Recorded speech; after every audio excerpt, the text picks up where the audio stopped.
தமிழ்நாடு அரசியலை நல்லா தெரிஞ்சுக்கணும் அப்படின்னா இந்த மூத்த பத்திரிகையாளர்கள், அதாவது கொஞ்சம் நியாயமா பேசுறவங்க, அந்த பக்கமும் பேசியிருப்பாங்க, இந்த பக்கமும் கொஞ்சமா ஏதாவது பேசுவாங்க அப்படிங்கிற அந்த பத்திரிகையாளர்கள், அவங்களெல்லாம் பார்த்து சில விஷயங்கள் புரிந்து கொள்ளலாம்.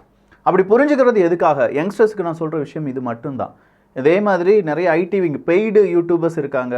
ஐடி விங் சார்பாக நடத்தக்கூடிய யூடியூபர்ஸ், புரூடாக்கள், இவங்க எல்லாருமே இருக்காங்க. அவங்களுடைய வேலை அது அப்படி ஒரு ப்ரொபகண்டாவாக போயிட்டே இருக்கும். அந்த மாதிரி சேனல்ஸை ப்ளீஸ் அவாய்ட் பண்ணுங்க. முக்கியமாக பார்க்க வேண்டியது சில பல பத்திரிகையாளர்களுடைய செய்தி.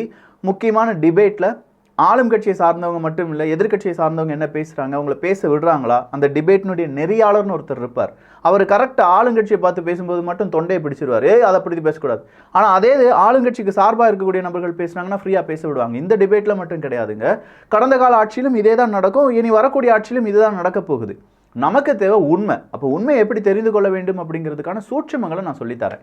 சரி, இந்த இடத்துல நிறைய பேர் இன்னைக்கு பிடிஆர் பழனிவேல் தியாகராஜன் அவர்களை மிஸ் பண்ணுறோம் அப்படின்னு சொல்லி ட்விட்டரில் பதிவுகளை போட்டுட்ருக்காங்க. நானுமே மிஸ் பண்ணுறேன். ஏன்னா ஒரு ஆளுமை, ஒரு அரசாங்கத்தை வழி நடத்தணும்னா அந்த லெவலில் அந்த மாதிரி நாலேஜபிள் பர்சன், அந்த அளவுக்கு எல்லாருக்கூடையும் பேசுறது இப்படின்னு சொல்கிற ஒரு பர்சனாக இருந்தார் பிடிஆர் பழனிவேல் தியாகராஜன் அவர்கள். நல்லா யோசிச்சு பாருங்கள். எனக்கு நல்லா ஞாபகம் இருக்குது. இந்த டிஎம்கே கட்சி ஆட்சி 10 வருடங்களுக்கு பிறகு அடுத்ததாக தமிழ்நாடு அரசாங்கத்தை ஆளப்போகிறது அப்படின்னு சொல்கிற செய்தியிலிருந்து அடுத்ததாக வந்த ஒரு வருடத்திற்கு எந்த பக்கம் திமுகவை திருப்பி பார்த்தாலும் பிடிஆர் அவர்கள் வந்து நிற்பாங்க, வந்து பேசுவார், டிபேட் பண்ணுவார், நிறைய விஷயங்கள் சொல்லுவார், செம்ம பாயிண்ட் பை பாயிண்ட் அடிப்பார். ஆனால் அந்த மனுஷனுடைய ஒரு வாய்ஸ் மெசேஜோ ஒரு ரெக்கார்டட் கால் ஒன்று லீக் ஆகுது. அந்த லீக் ஆகிறதுலேருந்து பிடிஆர் பழனிவேல் தியாகராஜன் அப்படியே எங்கே காணாமலாக்கப்பட்டார் அப்படிங்கிறது தெரியல. எந்த நியூஸ் சேனலும் வரமாட்டுக்கு. இந்த ப்ரொபகண்டா பரப்பக்கூடிய யூடியூபர்ஸ் அவங்களும் அவரை பற்றி அதிகமான பேட்டிகள் எதுவும் எடுக்காமல் போயிட்டாங்க. ஸோ இந்த இடத்துல பிடிஆர் பழனிவேல் தியாகராஜன் அவர்களை ஏன் மிஸ் பண்ணுறோம்? இங்கே உண்மைகளை எப்படி புரிந்து கொள்ள முடிகிறது? சீமான் மற்றும் அண்ணாமலை அவர்களுடைய வளர்ச்சி, அதை இங்கே பார்க்க போகிறோம். ஆனால் என்ன, கொஞ்சம் ஆழமாக பார்க்க போகிறோம். இது அரசியல் சதுரங்கம்.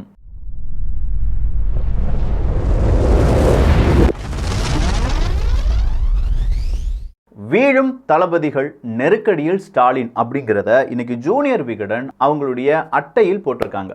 ஸோ வீழும் தளபதிகள் அப்படின்னு சொல்லும்போது அங்கே ஒரு டிக் போட்டிருக்கு. அதில் யாரெல்லாம் இருக்காங்க அப்படின்னா, செந்தில் பாலாஜி அவர்கள் இருக்காங்க, KKSR அவர்கள் இருக்காங்க, தங்கம் தென்னரசு அவர்கள் இருக்காங்க, பொன்முடி அவர்கள் இருக்காங்க, பெரியசாமி அவர்கள் இருக்காங்க, அனிதா ராதாகிருஷ்ணன் இருக்காங்க, துரைமுருகன் அவர்கள் இருக்காங்க. அப்போ இவ்வளோ பேர் இருக்கும்போது ஏழை விவசாயிகளுடைய கண்ணீர் சும்மா விடாது ஏவா வேலு அப்படிங்கிறத சவுக்கு சங்கர் அவர்கள் வெளியில் கொண்டு வராரு. இந்த வீழும் தளபதிகள் அப்படிங்கிறதுல ஒரு விஷயத்தை நல்லா புரிஞ்சுக்கோங்க. மூத்த பத்திரிகையாளர்கள் மணி அவர்கள் சொல்கிற மாதிரியும் ஒரு விஷயம் இருக்குது. நீங்கள் கட்டமைச்ச பிம்பம் அப்படிங்கிறது உடஞ்சிட்டு இருக்கு அப்படிங்கிறது தான். ஏன்னா திமுகவினுடைய ஐடி விங் ரொம்ப பெருசு, அதை யாராலையும் பிரேக் பண்ணவே முடியாது அப்படின்னு சொன்னதை நாம் தமிழர் கட்சி சும்மா சுக்குநூறாக உடைக்கிறாங்க. இந்த தூத்துக்குடியாக இருக்கட்டும், சென்னையாக இருக்கட்டும், அதற்கு பிறகு நடந்த நிவாரணமாக இருக்கட்டும், சீமானவர்கள் சென்ற இடங்கள் எல்லாமே இருக்கட்டும், சுக்குநூறாக டிஎம்கேவினுடைய ஐடி விங்கை நொறுக்கிட்டு இருக்காங்க என்டிகே. அதை மாற்றுக்கிறதே கிடையாதுங்க. நீங்கள் அவங்கள வாட்ஸ்அப் கட்சின்னு சொன்னாலும் சரி, அவங்கள பி டீம்னு சொன்னாலும் சரி, என்ன வேணாலும் நெகட்டிவ் சொன்னாலும் சரி, ஆனால் இப்போ ரொம்ப வளர்ந்து நிற்கிறது மக்கள் மத்தியில் சீமானவர்களை பற்றியான பேச்சு. அதுவும் பாதிப்படைந்த மக்கள் சீமானவர்களை பற்றி பேசுவது அதிகமாக இருக்குது அப்படிங்கிறத எல்லா சோஷியல் மீடியாலையும் பார்க்க முடியுது. ஸோ டிஎம்கேனுடைய ஐடி விங் ரொம்ப ஸ்ட்ராங், அதை அடிக்க முடியாது, மீடியா அவங்கக்கிட்ட இருக்குது, ஆளும் அதிகாரம் அவங்கக்கிட்ட இருக்குது அப்படின்னு சொன்னதை நொறுக்கிட்டு இருக்காங்க என்டிகே. அதுக்கான சில பல உதாரணங்களை மட்டும் நீங்கள் இங்கே பாருங்கள். சீமான் அவர்கள் தான் இங்கே வந்தாங்க அப்படின்னு சொல்லி நிறைய பேர் பேட்டி கொடுக்குறாங்க. நான் இது டிஎம்கே காரன் தான், நான் ஏடிஎம்கே காரன் தான், ஆனால் இதுக்கு மேலே எங்களால் எதுவுமே செய்ய முடியாது, நாங்கள் இவங்களை நம்பி போனால் எந்த விதமான பிரயோஜனமும் கிடையாது அப்படின்னு சொல்லி ஒருத்தர் பேட்டி கொடுக்குறார். நான் ஒரு டிஎம்கே பார்ட்டி தான். கடந்த எலெக்ஷனுக்கு அவங்களுக்கு அலைஞ்சு ஒர்க் பண்ணாரு. இன்னைக்கு வரைக்கும் எங்க தொகுதி எம்எல்ஏயும் சரி, யாருமே எட்டி பார்த்து இந்த தண்ணிக்கு என்ன செய்யணும், என்ன சரி சாப்பிடல யாருமே. அடுத்ததாக ஒரு நபர், அவங்களாம் படித்தவங்க, வடிகால் திட்டம்னா என்ன, தண்ணீரை எங்கே போகணும், எங்கே கொண்டு செல்ல வேண்டும் அப்படிங்கிறத தெளிவாக சொல்லியிருக்காங்க சீமான் கட்சியில். அவங்க கிட்ட இருக்கக்கூடிய அந்த நபர்கள் படிப்பாளிகள். நாங்கள் படிக்காத முட்டாளிகளிடம் இந்த அரசாங்கத்தை இவ்வளோ நாள் கொடுத்துட்டோம், இதுக்கு மேலேயும் கொடுத்து ஏமாறுறதுக்கு நாங்கள் வாய்ப்பே இல்லை அப்படின்னு சொல்றாங்க.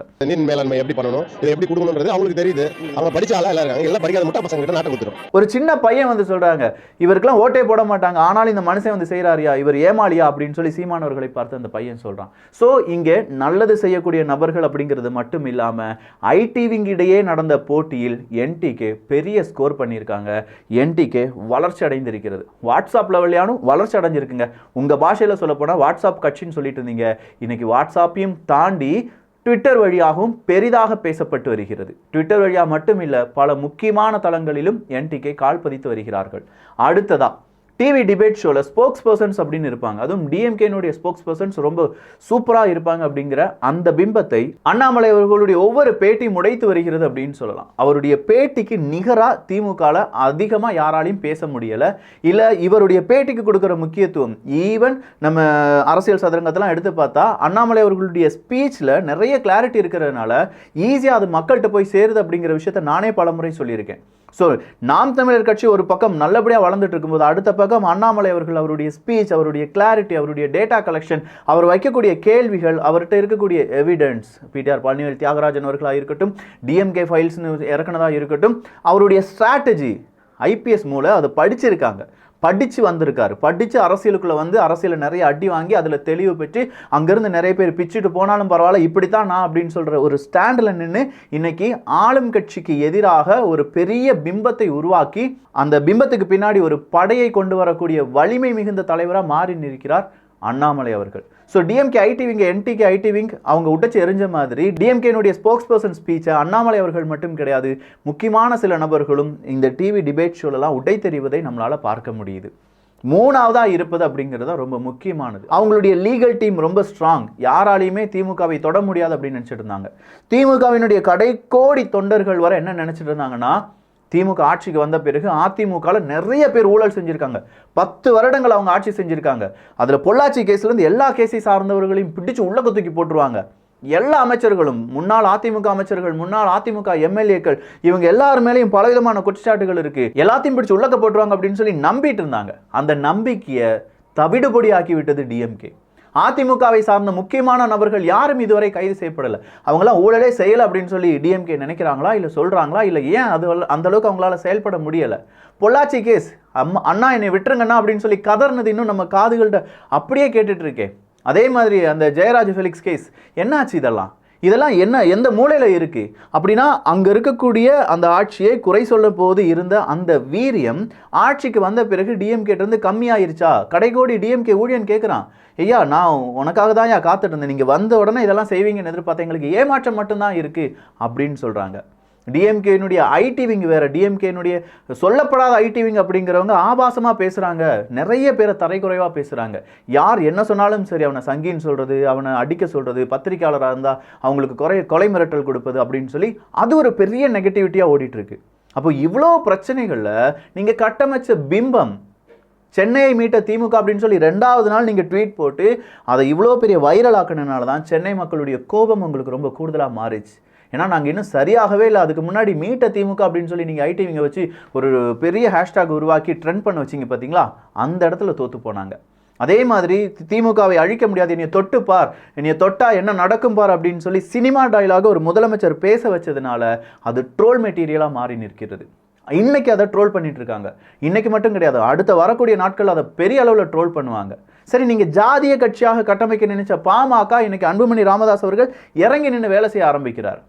உங்கள் கட்சியிலையும் உங்கள் கூட்டணியிலையும் நிறைய ஜாதிய கட்சிகள் இருக்குது, இல்லைன்னு சொல்ல முடியாது.